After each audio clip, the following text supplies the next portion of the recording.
नहीं करेंगे, आप चिंता मत कीजिए। आप हमें यह बताइए कि हरियाणा में गलत क्या था? क्या ब्राजीलियन मॉडल 22 जगह घुसपैठ की थी या नहीं की थी? आप इसको हवा में क्यों उड़ा रहे? आप ये बताइए कि यूपी के सरपंच ने हरियाणा में वोट किया था या नहीं किया था? आप इसको हवा में क्यों उड़ा रहे हैं? आप प्रश्नों को हवा में मत उड़ाइए। वो बात ठीक है, इस पर एक अलग से चर्चा होगी और हमने पहले भी उस पर चर्चा की है जब राहुल गांधी ने इस पर प्रेस कॉन्फ्रेंस करी थी। लेकिन आज बिहार के चुनाव के नतीजे आए हैं, उसमें आप हरियाणा की चर्चा तो नहीं कर सकते। आज तो बिहार में जो आपकी हार हुई है, जो आपका रिपीट नहीं हो पाया है परफॉर्मेंस, उस पर भी तो चर्चा होनी चाहिए। अच्छा, ऐसा मैं तो कह रहा हूं, हम तो अपनी कमजोरी तो स्वीकार कर रहे हैं, लेकिन हम मतदान की बेईमानी भी तो बात नहीं करेंगे क्या? सुधांशु जी अगर ये बात कहते हैं कि 67 है या 70 में से 63 है, रकीबुल हसन है या हमारे यहां पर मेवाती है जहां पर भारतीय जनता पार्टी का शासन है, वहां पर अगर हमारे लोग जीत रहे हैं तो आपको इनके पेट में दर्द हो रहा है। हम तो यहां पर व्यवस्था की बात कर रहे हैं, संस्था की बात कर रहे हैं, संस्था के ऊपर प्रश्न उठा रहे हैं। भारतीय जनता पार्टी को तो बधाई दे रहे हैं। जल्दी से राजीव रंजन जी आपकी प्रतिक्रिया। नीतीश कुमार क्या एक बार फिर मुख्यमंत्री बनते हुए हमें नजर आएंगे? सुधांशु जी आता हूं आपके पास, जल्दी से उनकी प्रतिक्रिया लेना जरूरी है क्योंकि नीतीश कुमार को भी बधाई प्रधानमंत्री दे रहे हैं। यहां पर नीतीश कुमार ही एक बार फिर अब बिहार के मुख्यमंत्री बनते हुए नजर आएंगे हमें। देखिए, बिहार के मुख्यमंत्री नीतीश कुमार जी ने जनता के लिए काम किया। जो असंख्य उपलब्धियां हैं, जिस तरह से विकास के कार्य, जनता ने उसको सराहा, अपना जनादेश दिया। इस जनादेश में केंद्र सरकार से लगातार मिल रही सहायता की भी बड़ी भूमिका है। जो काम 6 दशकों तक कांग्रेस की सरकारों ने बिहार के लिए नहीं किया, वो यशस्वी प्रधानमंत्री नरेंद्र मोदी जी के 11 वर्षों के कार्यकाल में संभव होता हुआ दिखा। जब भी इस राज्य ने कुछ भी मांगा, दिल खोलकर केंद्र सरकार ने बिहार के लिए खजाने खोल दिए और कई ऐसे लक्ष्य हमने हासिल किए जो संसाधनों के अभाव में पहले पूरे किया जाना मुश्किल होता था, लेकिन वो संभव हो पाए। तो एक डबल इंजन की सरकार, ये बिहार के लिए एक सुखद स्थिति थी कि नीतीश कुमार जी सत्ता में आए, केंद्र में यूपीए की सरकार, जो हम लोगों को सहायता मिलनी चाहिए थी वो नहीं मिल पाई। लेकिन बाद के दिनों में हमारे कई रुके हुए कार्य पूरे हुए, मिलकर हम लोगों ने एक बड़ी कामयाबी हासिल की। जनता ने एक विराट जनादेश दिया। तो आप तारीख बता दीजिएगा कि कब शपथ लेंगे नीतीश जी? डबल इंजन की सरकार जीती है, हाँ। वो तो तारीख तय हो पा रही है? नहीं, वो तेजस्वी जी बताते रहे हैं। हमारे यहाँ तो बातचीत से सब चीजें तय होती है और इतना तो तय होना बाकी है कि तारीख तय होना बाकी है? राजीव जी, सब कुछ तय हो जाएगा, मिलकर बात करेंगे। अभी तो चुनाव में सब लोग लगे थे, हम लोगों ने मिलकर के 6 महीने लगातार कार्यकर्ताओं के बीच बेहतर समन्वय, ज्यादा से ज्यादा बेहतर तरीके से जनता तक अपनी बातें पहुंचाने का काम हम कैसे कर सकते हैं, वो सब कुछ हम लोगों ने किया। और अपेक्षा से बेहतर। अशोक सिंघल वहां पर जनता दल यूनाइटेड के दफ्तर से जुड़ रहे हैं, जरा वहां के कार्यकर्ता क्या कह रहे हैं वो जरा सुनवा दीजिएगा अशोक, कि क्योंकि अभी थोड़ी देर पहले सम्राट चौधरी भी आकर मिलकर गए नीतीश कुमार जी से और ललन सिंह वहां पर पहुंचे हुए हैं, बाकी उनकी मीटिंग भी वहां पर चल रही है। उसकी भी जानकारी दे दीजिएगा कि आखिरकार क्या हो रहा है उस मीटिंग में, क्या सोचा जा रहा है। पिछली बार तो नीतीश जी ने कह दिया था कि मैं मुख्यमंत्री नहीं बनना चाहता, लेकिन बीजेपी ने कहा कि नहीं, आप ही को बनना पड़ेगा। इस बार की क्या स्थिति है?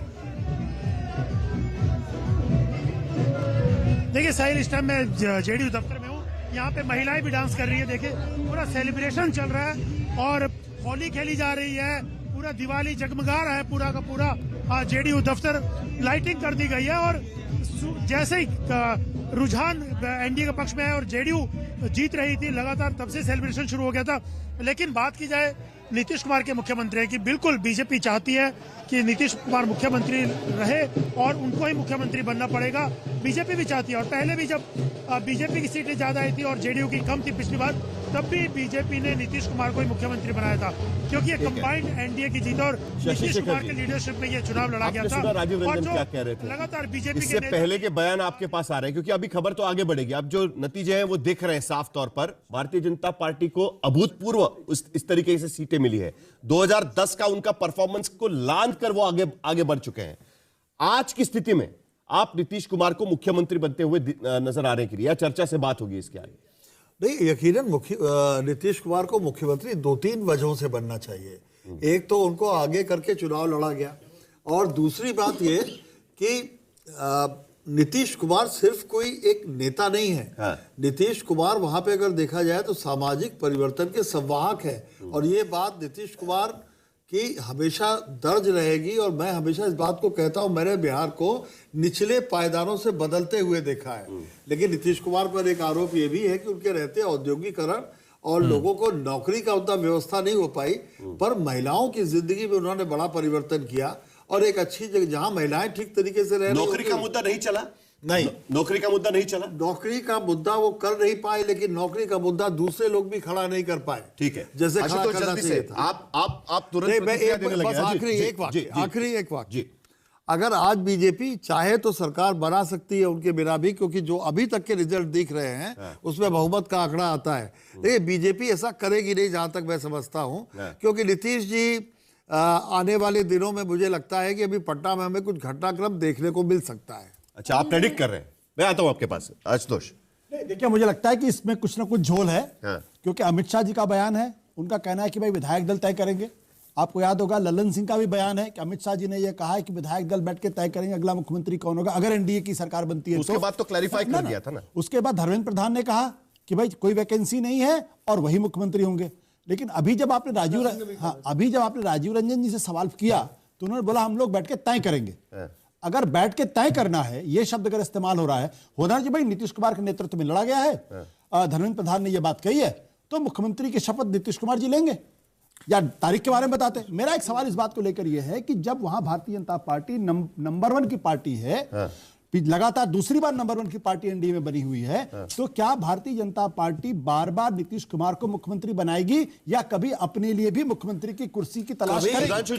सारी चीजें कभी वही सारी चीजें। आज संगीत साहिल, ये सौभाग्य है भारतीय जनता पार्टी का कि आशुतोष से सलाह लेकर के वो इलेक्शन नहीं लड़े और आशुतोष के अनुसार वो काम नहीं कर रहे हैं। दूसरी बात, इनके पार्टी के नेता जिनके प्रवक्ता के तौर पर अधिकांश तौर पर काम करते हैं, राहुल गांधी के कंट्रीब्यूशन को आप क्यों भूल जाते हैं?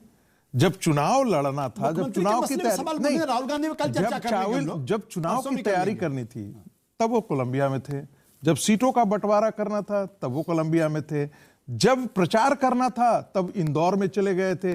वैसे ही था जब कश्मीर के अंदर चुनाव लड़ना था, सीटें उनको दी गई थी जम्मू के रीजन में, चुनाव का प्रचार वो मान रहे हैं ना कि उनकी एकजुटता नहीं दिखाई। देखिए, आप इस सवाल को नहीं कर रहे हैं। सवाल नहीं है। आपको नहीं लगता कि भारतीय जनता पार्टी को बिहार के अंदर अपना मुख्यमंत्री बनाना चाहिए या नहीं बनाना चाहिए? प्रतीकात्मक राजनीति नहीं चलती है। अरे ये प्रतीकात्मक की बात ही नहीं है। राजनीति कोई दान, जमीन पर आप चैरिटी एक तो एक गाना एक बड़ा मशहूर था, कहता था सर उसका, चल दरिया में डूब जाए दोनों किसी को नजर ना आए, चल दरिया में डूब गए। राहुल गांधी तालाब में नहीं कूदे, अपने सवाल का जवाब नहीं दूसरों देना को भी लेकर के डूब गए। चलो मुख्यमंत्री पद का मुख्यमंत्री मैंने इस पर बहुत साफ कहा है कि देखिए, यदि टिप्पणी मत कीजिए। भारतीय जनता पार्टी और उनके बीच में यदि पहले से कोई बात की होगी तो मुझे नहीं मालूम है। चलिए, लेकिन अभी तो मूलहाल यही रखता है कि नीतीश। मैं इसलिए पूछ रहा हूं, देखिए 92 सीट्स, 92% स्ट्राइक रेट बहुत मुश्किल है, जबरदस्त है, ये बहुत मुश्किल है। और बहुत सालों बाद बीजेपी का ये सपना पूरा हो रहा है कि नंबर 1 की पार्टी बीजेपी बन रही है। इतनी आसानी से मुख्यमंत्री बन लगातार दूसरी बार बन रही, लगातार 2005 में भी नंबर 1 पार्टी थी। ऐसा है कि हर दृष्टि से, व्यवहारिकता से और हर मामले में बीजेपी का मुख्यमंत्री बनना चाहिए। लेकिन मुझे लगता है अभी कुछ समय के लिए तेज प्रताप का भी बयान यहां पर आ गया, हार गए हैं वो।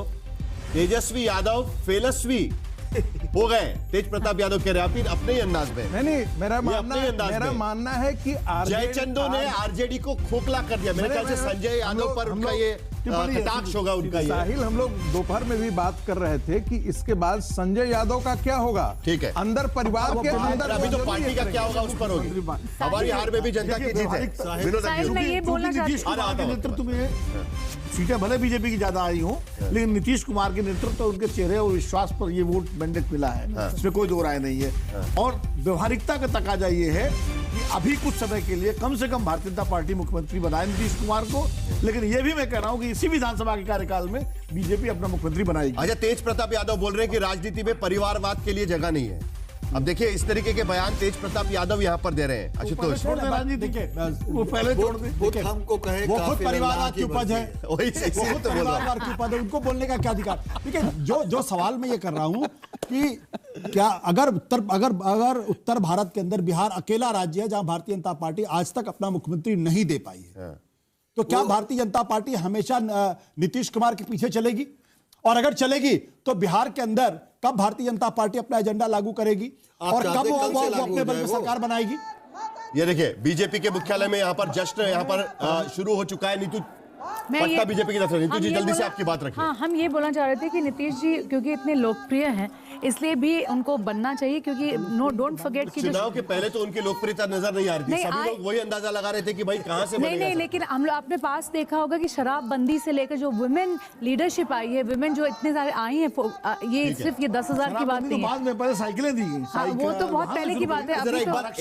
एक बार ये देख लेते हैं कि इस बार कैसा चौतरफा प्रदर्शन भारतीय जनता पार्टी और उसके साथ साथ जनता दल यूनाइटेड का भी रहा, क्योंकि बड़ा दिलचस्प ये देखना होगा कि ये स्कैनर में हम पता कर पाएंगे कि आखिरकार किस तरीके से इस बार जनता दल यूनाइटेड अपना जो रेगुलर उनको जो वोट पड़ते हैं उसके बाहर निकल कर आए। और उसके साथ साथ गृह मंत्री अमित शाह की तेज प्रताप ने तारीफ भी कर दी है।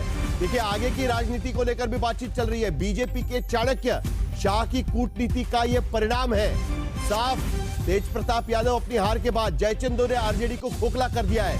तेज प्रताप यादव का यह बयान यहां पर आ रहा है और अमित शाह की तारीफ कर रहे हैं। अमित शाह 36 रैलीज बिहार के भीतर कर चुके हैं, लेकिन एक बार जरा जल्दी से देख लेते हैं कि किस तरीके से जनता दल यूनाइटेड का परफॉर्मेंस रहा। यह बड़ा दिलचस्प बात है कि यादव बहुल सीटों में 22 सीटें ज्यादा इस बार जनता दल यूनाइटेड जीत चुका है। यह इससे पहले कभी नहीं हुआ था। मुस्लिम बहुल इलाकों में 5 सीटें ज्यादा इस बार जनता दल यूनाइटेड जीत चुका है और उनका अपना जो बल था ओबीसी ईबीसी दोनों जगह पर 30 या और 23 सीटें ज्यादा इस बार जीते। कुल मिलाकर हर जगह पर एमवाई समीकरण सबसे ज्यादा जहां पर है उस बहुल सीटों में जहां पर 15% से ज्यादा उनके वोट है, वहां भी 13 से ज्यादा सीटें यहां पर जनता दल यूनाइटेड ने जीती है। देखिए बीजेपी का परफॉर्मेंस एक बार देख लेते हैं। बीजेपी ने भी अक्रॉस कास्ट लाइन यहां पर भारतीय जनता पार्टी को बढ़त मिलती हुई नजर आ रही है। यादव बहुल सीटों में 5 सीटें ज्यादा जीत रही है। एमवाई समीकरण वाली सीटों पर 4 सीटें ज्यादा जीत रही है। मुस्लिम बहुल इलाकों में 2 सीटें ज्यादा और ईबीसी और ओबीसी जो उनका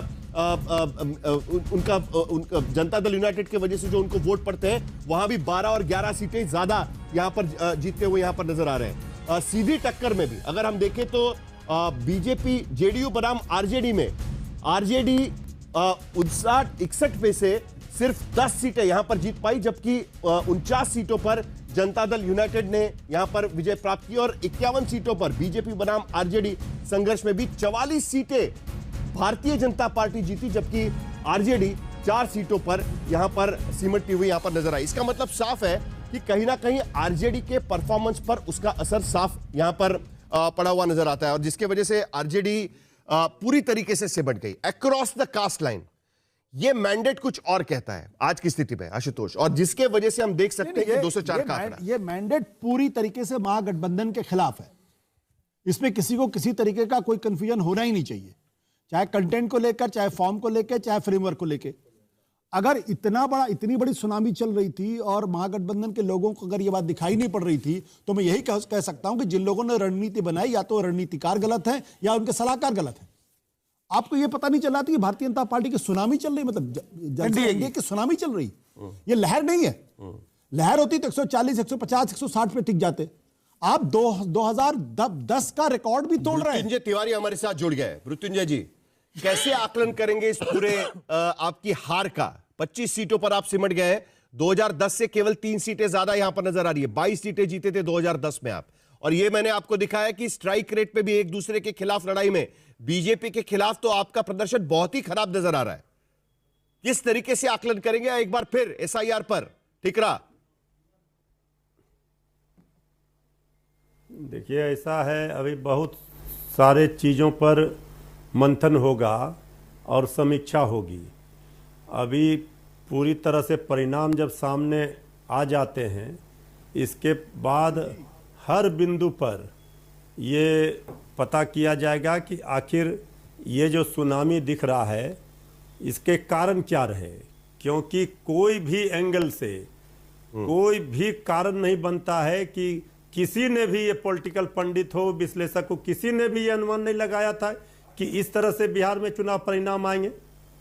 ये कहीं ना कहीं कौन सा खेल हुआ, क्या हुआ है, इस पर तो समीक्षा की जाएगी इसके बाद। लेकिन जनता के मैंडेट को आप एक्सेप्ट करते हैं, स्वीकारते हैं कि जनता के मैंडेट को आप स्वीकार रहे हैं या नहीं स्वीकार रहे हैं?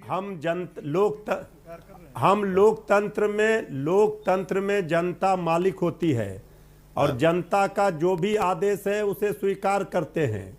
लेकिन लोकतंत्र की जननी बिहार में अगर लोकतंत्र का ही चीरहरण हो जाएगा तो इस पर भी सोचना पड़ेगा सबको। किस तरीके से तो मैंडेट आपके खिलाफ गया, इसके लिए आप कह रहे हैं? इंतजार कर रहे हैं पार्टी इनको जितवा। देखिए, तेज प्रताप यादव अभी थोड़ी देर पहले उनका बयान आया था, वो कह रहे हैं कि अमित शाह की कूटनीति और रणनीति के वजह से जीत रही है वहां पर। उसके बाद हमने मुकेश साहनी का बयान देखा, वो कह रहे हैं कि महिलाओं ने भारी भारी वोट डाल दिया है एनडीए के पक्ष में, उसके वजह से जीत रहे हैं। आपके सहयोगी पार्टियां मान रही है कि ये मैंडेट एक्सेप्ट कर रहे हैं। मुकेश साहनी खुद इस बारे में बोल रहे हैं। जब जीत होती है, देखिए साहिल जी, जब जीत होती है, चाहे खेल में हो चाहे राजनीति में हो, तो हर अच्छाई उसमें नजर आती है, जो हारती है उसमें बुराई नजर आती है। लेकिन खामियों को जो कही जा रही है, जिन खामियों का जिक्र किया जा रहा है, और जो बात जीतने वाले पक्ष के तरफ से बताई जा रही है, उसको संदेह की दृष्टि से इसलिए देखा जा रहा है कि आखिर जनता ने जो वोट दिया था, जनता का बम्पर जीत हुई है, लैंडस्लाइड विक्ट्री, 200 से भी ज्यादा सीटें एनडीए को आई है। और इस बड़ी जीत के एक बड़े महत्वपूर्ण किरदार रहे हैं चिराग पासवान, जो इस वक्त आज तक पर एक्सक्लूसिव हमारे साथ बात करने के लिए मौजूद हैं। चिराग, ये बताइए, क्या माने, आपके लकी मैस्कट हैं आप, क्या हैं, हनुमान हैं, क्या हैं? इतनी जबरदस्त परफॉर्मेंस एनडीए का और आपकी पार्टी का भी। मैं बिल्कुल मानूंगा कि कहीं ना कहीं मेहनत रंग लाती है, एकजुटता रंग लाती है, विनम्रता रंग लाती है। एक तरफ एक ऐसा गठबंधन जो घमंड में था, और मैंने बार बार इस बात को कहा था रोहित भाई, जब आपसे भी मेरी ऑफ द रिकॉर्ड जब बातचीत होती थी, सो आई मेंशन दिस कि मेरी इस बात को हमेशा हाईलाइट किया जाता है कि 2020 में चुनाव लड़के मैंने जनता दल यूनाइटेड को नुकसान पहुंचाया, पर मैंने फायदा किसको पहुंचाया? वो राष्ट्रीय जनता दल को उस वक्त उस परिस्थिति का लाभ हुआ था, जिसकी वजह से वो इस अहंकार में आ गए थे कि बिहार की जनता ने उन्हें सबसे बड़ी पार्टी चुना, सबसे ज्यादा विधायक चुने।